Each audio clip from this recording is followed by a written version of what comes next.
the lordship of Jesus Christ, who is the mediator of the new covenant. And as the mediator, he speaks.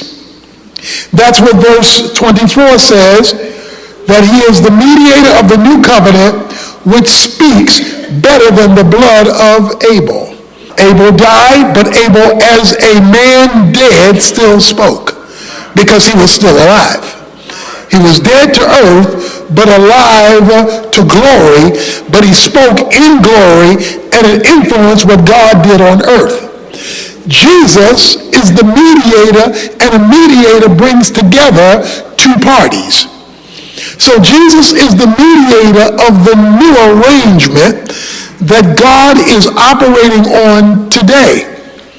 And in fact, in this new arrangement, God's philosophy of history is that all things, Ephesians 1:10, will be summed up in Jesus Christ. And our goal is to get Jesus to talk. It says in the new covenant, Jesus speaks. And the beautiful thing about Jesus speaking is, because he's both God and man, he can speak heaven and earth language. Because he's divine and human, he becomes the link between time and eternity. So the question is, if Jesus is speaking, how do I hear him talking, and how do I find out what he has to say? Since the new covenant allows him to speak, bringing heaven and linking it to history, or going back to that concept of how the spiritual realm links to the physical realm. Well, after identifying this principle of Jesus talking as the new covenant is administered, which we are part of as Christians and as the Church of Jesus Christ, the question is hearing God talk, hearing Jesus speaks. This leads the author of Hebrews to this well-known passage, still in Hebrews chapter 12. See to it, verse 25 says, that you do not refuse him who is speaking. So he's just talked about Jesus talking. He says when Jesus is talking, don't turn him down. Don't refuse or reject the speech that is coming out of heaven and in history. He says, for if those who did not escape when they refused him who warned them on earth, much less shall we escape when we turn around from him who warns from heaven. So heaven is talking, and it's talking to us in this new arrangement. How do I know when heaven is saying something to me, to us, or to our ministries? Verse 25, and his voice shook the earth then, but now he has promised, saying, yet once more I will shake not only the earth, but also the heaven. The expression yet once more denotes the removing of those things which can be shaken, as of created things, so that those things which cannot be shaken may remain. He says God is talking. The way you know that he is speaking is he is disturbing the natural order of things. Let me say that again. You know that God is talking because the natural order of things are being disrupted or disturbed. It is when God shakes the natural order of things that Jesus has something fresh to say. A fresh word, a fresh statement. He has something that he wants to communicate. When this speech takes place, and there is a disturbance that affects the earth, he says not only the earth, so it includes the earth, but it is more than the earth. It typically involves, because it's involving both heaven and earth, a conflict between the two. between the physical and the spiritual, between the natural and the supernatural, not only the earth, but also the heavens as well. When Israel got to the Red Sea, they were in a contradiction. You got Pharaoh coming on one side, and you got water on the other side, and they are stuck in between a contradiction tied to a command. They were supposed to flee, but how can I go and do what I was told to do when I got this coming here, I got that over there? So when you're put in a catch-22, it's because God has something new he wants to say. When God told Abraham to kill Isaac, that was full of contradictions. It was a biblical contradiction because God had already condemned murder. Yet God is telling Abraham to kill his son. It is a theological contradiction because he told Abraham through Isaac the nation would be blessed. But how is that possible if I'm killing Isaac? It is an emotional contradiction because it says that he was the son that Abraham loved. So he got to put his love aside in order to fulfill the will of God. It was a social contradiction because how could he explain this to the society in which he lived? And it was certainly a familial contradiction because how is he going to explain to Sarah, I'm getting ready to go kill our baby boy that we've been waiting all these years, me 100 and you 90, for us to have this baby boy in the first place, which explains why he got up early that morning to sacrifice him. He had to get up before she got up if he was going to pull this thing off. So it is a contradiction. It is something that does not make sense, that disrupts the natural order of things. That's how you know that the new covenant that's offered by Jesus, that mediates between heaven and earth, has something new to say. So when you're looking at COVID, when you're looking at the racial crisis, when you're looking at the political crisis, when you're looking at this disruption that has disrupted the whole world and even the ministry of the church, is because God is talking. He has something to say out of the new covenant.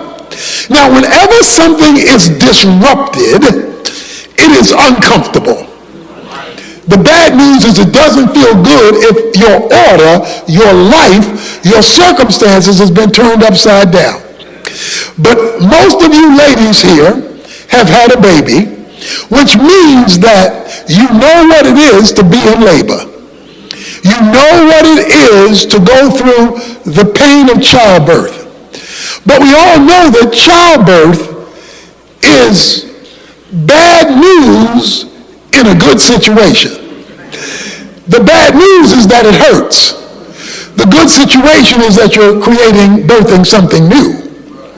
The joy of birth is not the pain of the disruption. The joy of birth is the result that comes from the pain of disruption.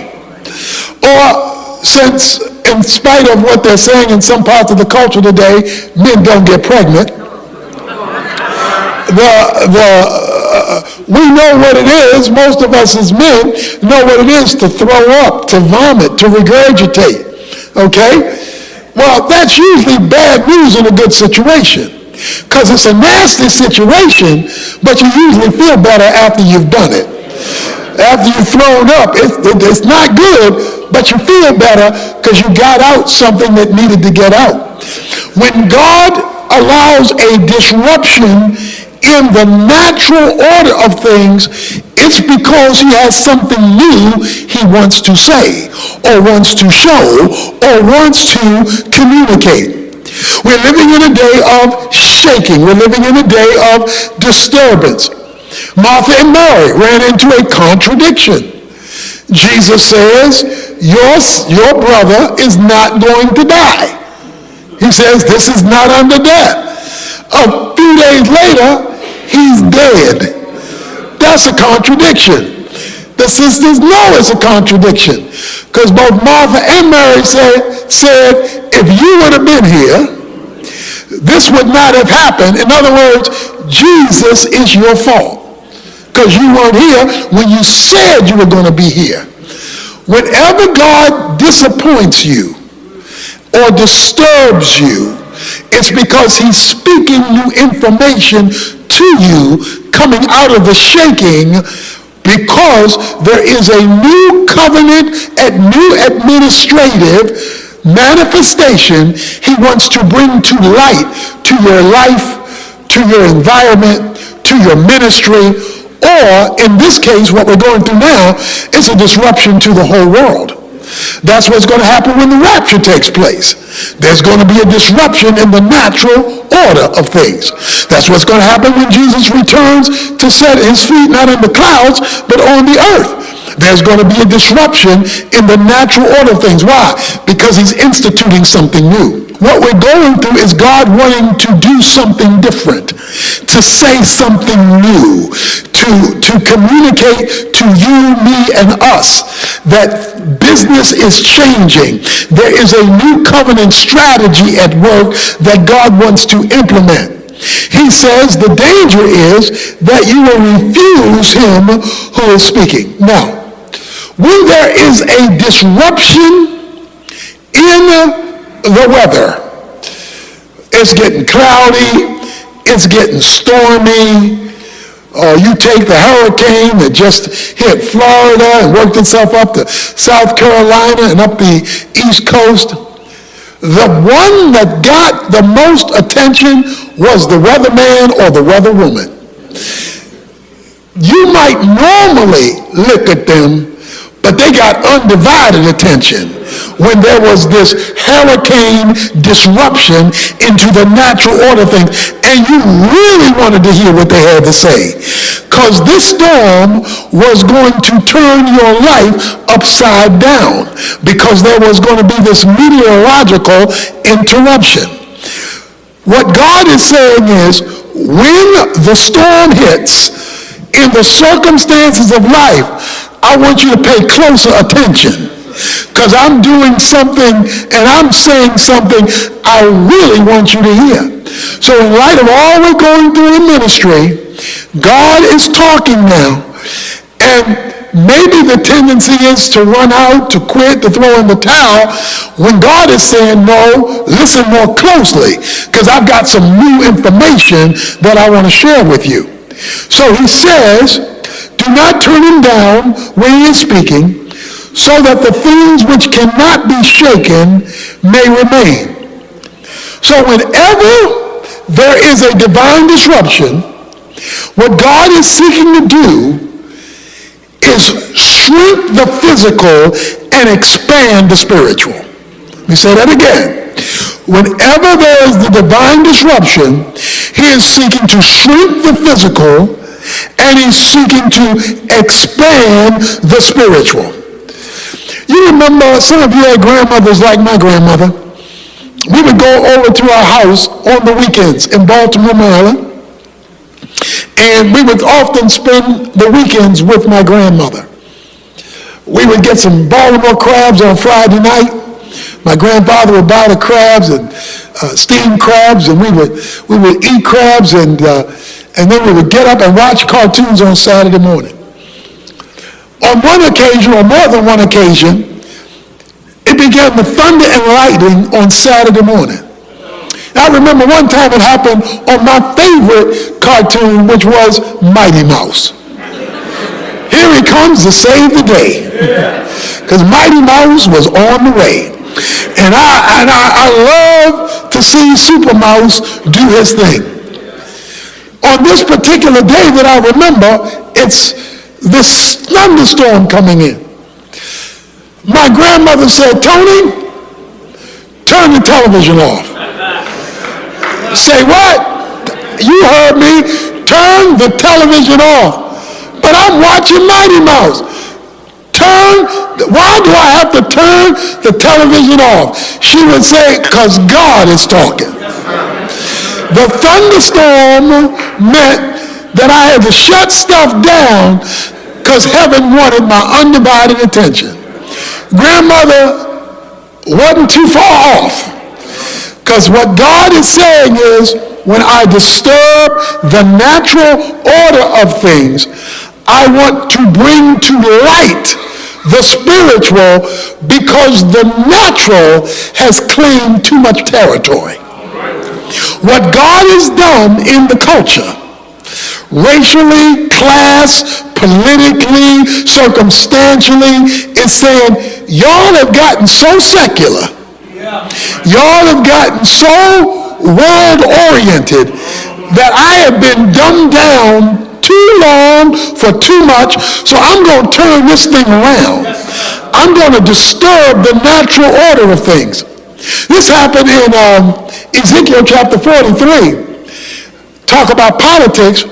He told them, you have brought your kings too close to my throne.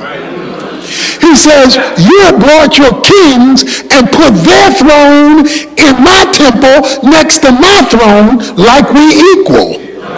So I'm going to disturb the natural order of things in Ezekiel chapter 43 to let you know, don't bring politics that close to me like we Siamese twins. And when you look at how the white church has become idolatrous Republican and the black church has become idolatrous Democrats, he said, I'm going to stir up the whole political order so you ain't going to know what you are. Because I'm going to confuse the whole thing until you understand there's only one king up in this house, and I'm it. So when God disturbs the natural order of things, he is accentuating the spiritual. He is dumbing down the physical in the sense of its illegitimacy in promoting that which is not reflecting my priorities, my will, and I've got to reshape some things. So one of two things is happening today. Number one, either Jesus is on the precipice of his return, and he's allowing this disruption with the growth of technology to facilitate that intervention in history known as the rapture of 1 Thessalonians 4, or it's not that he's returning, he's just resetting things so the church can become the church again and not just becoming a facilitator for the culture with a little Jesus sprinkled on top.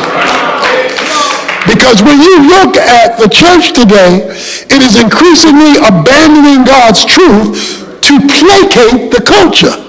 So God is shaking things up for us to have a radical return to his truth and his standard, so that his will, his way, and his word becomes the dominant influence and not just merely one of another word that the culture gets to hear.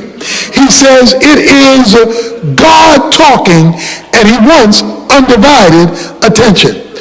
So the question then is, what is supposed to be happening since God is talking? And how am I going to pick up on the signal for myself, for my ministry, or how he wants to use us in the world in which we live? He keeps going in verse 28 of Hebrews chapter 12. He says, therefore. Whenever you see therefore, you want to ask what is therefore.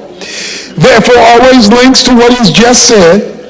Therefore, since we receive a kingdom which cannot be shaken.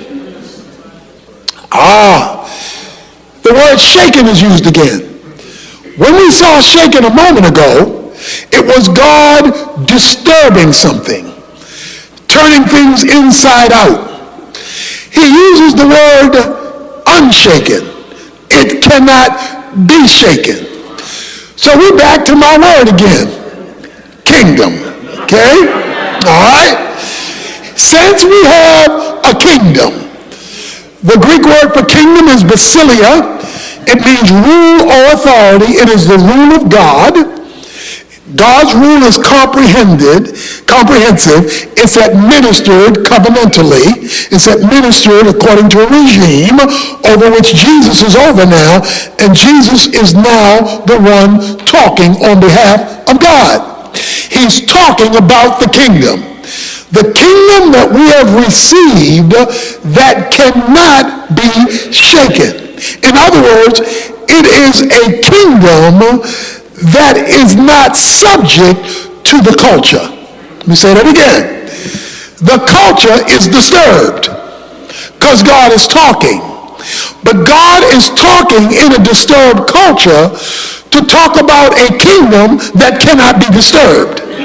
So he's talking about the rule and reign of God in the midst of the chaos of culture.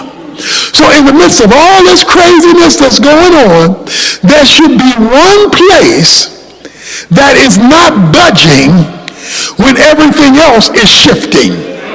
There should be one place that's stable when everything else is changing. So if you are losing your stability, I am losing my stability, that means we're too culturally attached. And because he does not want us culturally attached, he will let us get as disturbed as the culture is until we return to a kingdom that cannot be shaken.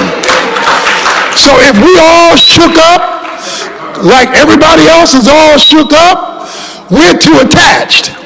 Since we're too attached, he's going to let us get shook up like they're shook up until we get reattached.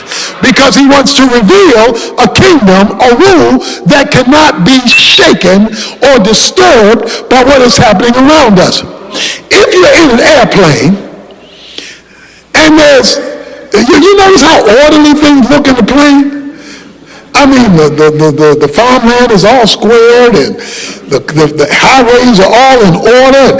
Everything looks so peaceful when you're flying in a plane. Once you hit the ground, you hit the chaos. Up in the plane, you see the order. And the reason is because you're looking at it from a different perspective. You're looking at it from up there and not down here. Too much God's church is looking at things down here to determine what they're going to do and who they're going to be, rather than things from up there to determine how things are going to stay. I love the story of Joshua fighting the Battle of Jericho. Joshua fighting the Battle of Jericho, and the two spies go into the red light district, and they run into Rahab. Rahab says, "Now, I done heard about your God, and I believe in your God." She receives the spies. We're told that not only did she receive the spies, but she sent them out another way. And she lied about it, because she told the people at the door, "I don't know who they are. I haven't seen them." She sends them out another way. The two spies say to her, "When we come back and shut this mama down, when we come down and bring Jericho to its collapse, bring all of your kinfolk into your house. And when this Jericho collapses, because of what you've done, you and your family will be spared." So when you ever preach the story of Joshua fighting the Battle of Jericho, don't make all the wall come down. Because the Bible says Rahab's house was embedded in the wall. So her house was attached to the wall. So when the walls of Jericho fell down, there was a piece of the wall still standing because her house was attached to it. Her house was attached to a piece of the wall that was not going to be subject to the rest of the wall because it was operating under a different realm, under a different authority, so it was not subject. Your church and my church should not be subject to all this craziness happening in the culture. It shouldn't be subject to the redefinition of marriage. It shouldn't be subject to the redefinition of gender. It shouldn't be subject to the divisiveness of race. It shouldn't be subject to the divisiveness of politics or class or culture. Why? Because we attach to a whole nother wall that does not shake. It does not move. It does not budge. It's operating on a whole different, shall I dare say this word, kingdom agenda. It's operating on a whole different program of God. And therefore, it's not subject But because we've gotten so attached to the wrong wall, when the wrong walls fall, we fall with it because we're not attached to the promised wall where Jesus is saying this is an unshakable location. It does not move with the culture because we're not listening to the right word. What God is saying to the church today is, I want you to act on the kingdom you have received, since we have received a kingdom that cannot be shaken. Guess what he goes on to say? He says this is the time for ministry to go to a whole new level. Let us show gratitude by which we may offer God an acceptable service. He says, this is not a time when I'm talking and shutting everything up and flipping everything over for you to run. This is a time for you to take ministry to the next level. In fact, he not only says take ministry to the next level, he says, I want you to take it to the next level with a smile. He says, take it with gratitude. He wants you to be grateful. You're not grateful in labor for the pain. You're grateful for the baby. So he's not saying be grateful for the inconvenience. He's saying be grateful for the opportunity. Because in the middle of this madness, I'm going to show you what an unshakable situation looks like. But you can't be listening to the wrong voice. Fort Worth is 30 miles and 30 minutes from here. On one occasion, I was asked to go to Fort Worth to speak in the evening. Got in my car, and it was before all this computer stuff and fancy stuff and GPS stuff. They faxed the direction to me, to Sylvia, and Sylvia printed it and gave it to me. So I had the word from the pastor giving me the directions for where I was to go to get to his church 30 minutes from here in Fort Worth. So I read the directions, and I went down 20. Then I was to get on 820. Then I saw the exit. I got off the exit. I turned left to begin to make my way to the church. I'm driving, and I'm driving, and I'm driving, and I'm driving, but I'm not seeing the church. Now I'm in the country. I'm in the country. If there's a church out here, Dr. Doolittle is the pastor. Because I'm not seeing anything but horses and cows and sheep and goats. I am in the country. So now I'm a little confused. I'm supposed to speak at 7. It's 10 of 7, and I can't find the church. So I turn around and make my way back the other way, and I pull over to a 7-Eleven and ask them, do you know where this church is? He tells me, well, yes, you go down 2 blocks and turn left again. Thank you. I went 2 blocks, turned left, but now I'm in a residential district. There's nothing but houses in here. I hit a cul-de-sac, so there's no place further for me to go. I back up and turn around, come back out, go to the next light. Another person pulls up to me. I turn down my window, wave them to turn down their window. Do you know where this church is? They gave me another direction. I went there, and there was no church. Now it's 7 o'clock, so now I'm late. I decide to pick up the paper from the pastor. I started off with the word. But then when I hit the exit, I turned left, leaning to my own understanding. Then I started talking to folk who I thought should know something, and they led me further astray. I decided to pick up the paper from the pastor, because the pastor should know where his church is located. I picked it up, and I saw what happened. I read 2/3 of the word. But the last third of the word I didn't pay attention to. It said, when you get to the bottom of the exit, turn right. I turned left. When I went back and retraced and turned right, the church was 1 block from the exit. I went all around the mulberry bush because I was not letting the offer tell me which way to go. I didn't pay attention to the writer of the directions. When a chaos starts happening, you want to look for two things. What has God said in his written word, and what is he saying in his circumstantial operation when he's shaking things, disturbing things? The written word is like a rule book in a football game. It's a rule book in a football game, and that's the standard for everybody who plays football. But then every team has their own playbook. Their playbook is different, and the playbook is unique to each team. And within the playbook, there are audibles called by the quarterback. The quarterback may go up to the line of scrimmage and change this play on the spot.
Because he sees the defense lining up in a way he did not pre-anticipate.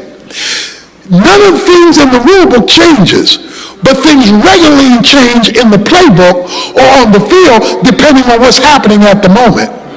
The Bible is the rule book, so that gives the standard for everybody because it's the rule book.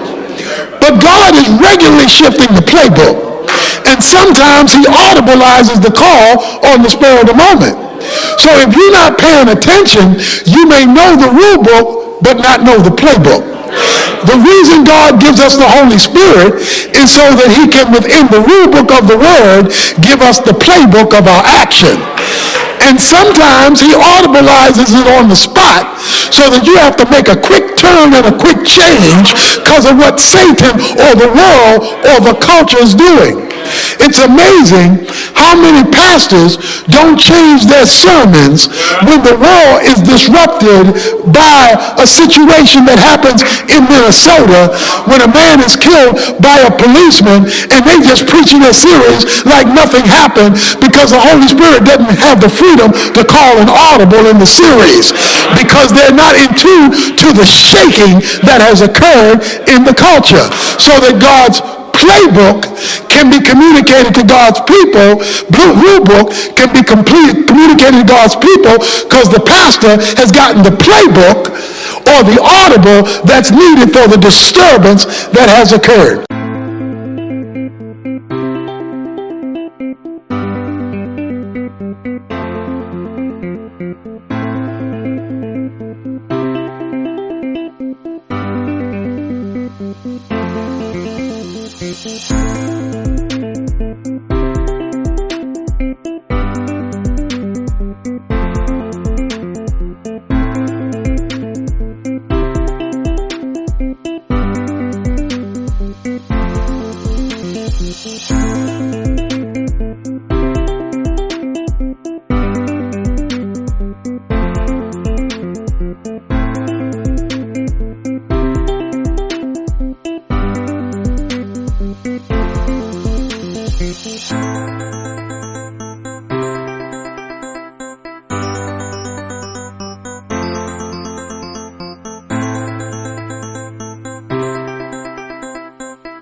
He says, I want you to give an unshakable answer to what's happening in the culture when things are falling apart. So my challenge to you today is to not to look at the inconveniences we are all experiencing as a distress, but as a communication device.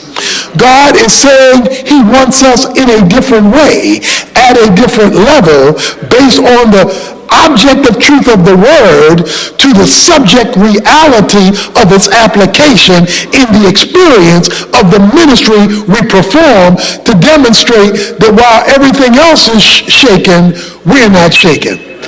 You know, when you iron your clothes, you're disturbing the natural order of things. Things are wrinkled and you're putting fire on it. If the shirt or blouse could talk, they would say, it's hot up in here. They would say, you're burning me up. The closing line of that verse says, for our God is a consuming fire. Now, when a sacrifice was consumed on the altar, that was bad news and good news. It was bad news for the animal, but good news for the people. When the animal was put on the altar, the bad news is it had to die and give up his life. But it meant the forgiveness of sins for the people.